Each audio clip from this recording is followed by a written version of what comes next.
All right, let's just jump right in with a fun little scenario. Picture this. A super confident 10-year-old kid walks right up to you, and he pulls out this crumpled 500 rupee note, probably nicked it from his dad's wallet, right? And he says, Bhai, I want to buy your bike. Deal? I mean, what do you even do? You'd laugh, of course. You're not going to sell him the bike. He's a kid. But okay, let's flip this around and get serious. What if he actually puts a signature on a piece of paper? What if some shady businessman says, sure, kid, sign right here? Can that guy sue the 10-year-old if he changes his mind? Does that piece of paper mean anything at all in court? And that, my friends, is the exact question that a huge topic in law called capacity to contract is all about. You see, the Indian Contract Act is super clear on this. Not just anyone can walk up and make a legally binding deal. You have to be, well, you have to be competent.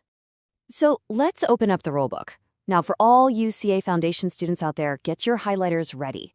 Section 11 of the Indian Contract Act. This is the absolute heart of the chapter. You gotta know this. It gives us a really simple 3-part test to figure out who's in and who's out. Think of it like a 3-part checklist. And here's the catch. You have to tick every single box, all 3. First, you've got to be 18 or older, the age of majority. Second, you have to be of sound mind when you're actually making the contract. And third, there can't be some other law that says you're not allowed. If you fail even one of these checks, game over. You're not competent to contract. Now let's zone in on that first and honestly the most important category, minors. And listen up, because if there's one thing the examiners love to ask questions on, it is this. A minor is anyone under 18, and the law basically wraps them in a huge protective bubble. This right here, this is the golden rule. If you learn nothing else today, learn this phrase.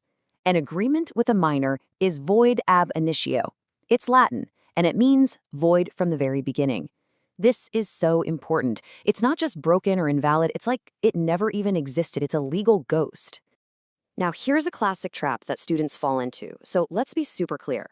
Don't confuse void with voidable. Remember, a contract with, say, coercion is voidable. That's like giving the adult a cancel button. They can choose to press it or not. But a minor's contract, it's void. There is no button, there is no choice. There was never a contract to begin with. So what does this void from the start thing mean in real life? Well, it leads to these 5 huge rules. 1, the minor has 0 obligation, ever. 2, they can't just approve the contract once they turn 18. You can't bring something back from the dead that was never alive. 3, a minor can be a beneficiary. They can receive gifts or benefits, no problem. 4, and this one is a biggie, even if the kid lies about their age, the contract is still void. The rule of estoppel doesn't apply. And finally, 5, parents aren't automatically on the hook for their kids' goofy contracts. Okay, but the law isn't totally heartless. There is one major exception. Necessities. Things like food, clothes, a place to live, basic education. If you supply these to a minor, you can get paid back. But here's the crucial part, and you need to remember this for the exam. You get reimbursed from the minor's property, from their estate. The minor has 0 personal liability. It's a claim against their assets, not them. All right, we've got minors down cold. Let's move on to the second box on our checklist, persons of unsound mind. Now, this section has a really cool but kind of tricky concept called a lucid interval, and it's something you definitely need to nail. So what does the law mean by sound mind? It's actually a pretty simple 2-part test. At the exact moment of making the contract, can the person, 1, understand what the deal is, and 2, can they make a rational call about how it's going to affect them? And this isn't just about long-term mental illness. It could also apply to someone who is, completely drunk or delirious with a high fever. And this brings us to that fascinating lucid interval rule. Think of it like a storm with a brief moment of clear sky. If a person who is generally of unsound mind has one of those moments of clarity, a lucid interval, and they make a contract then, guess what? That contract is perfectly valid. But if they sign it during the storm when they're not thinking clearly, totally void. Okay, on to our third and final category. This one's a little different.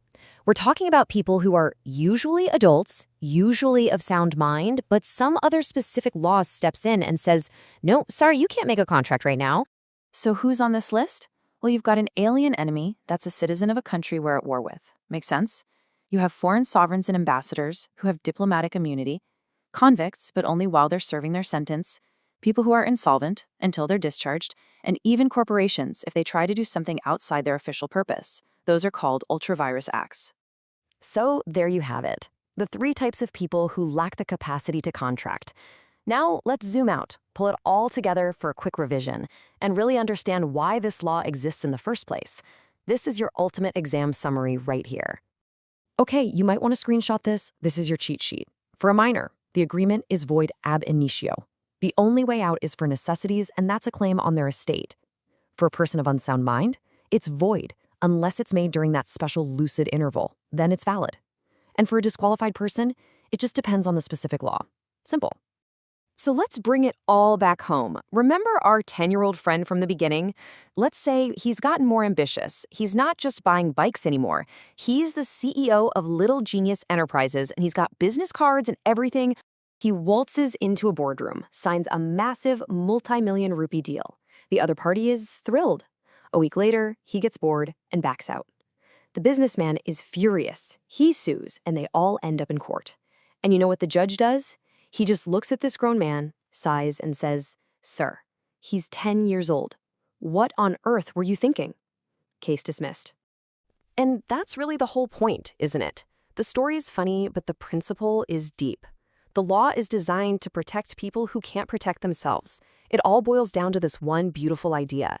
A signature without understanding isn't real consent, and the law is wise enough to never pretend that it is. So, for your exam, burn this into your brain. Minor equals void ab initio. Unsound mind equals void unless it's a lucid interval, then it's valid. And disqualified depends on the law. That's it? You master that?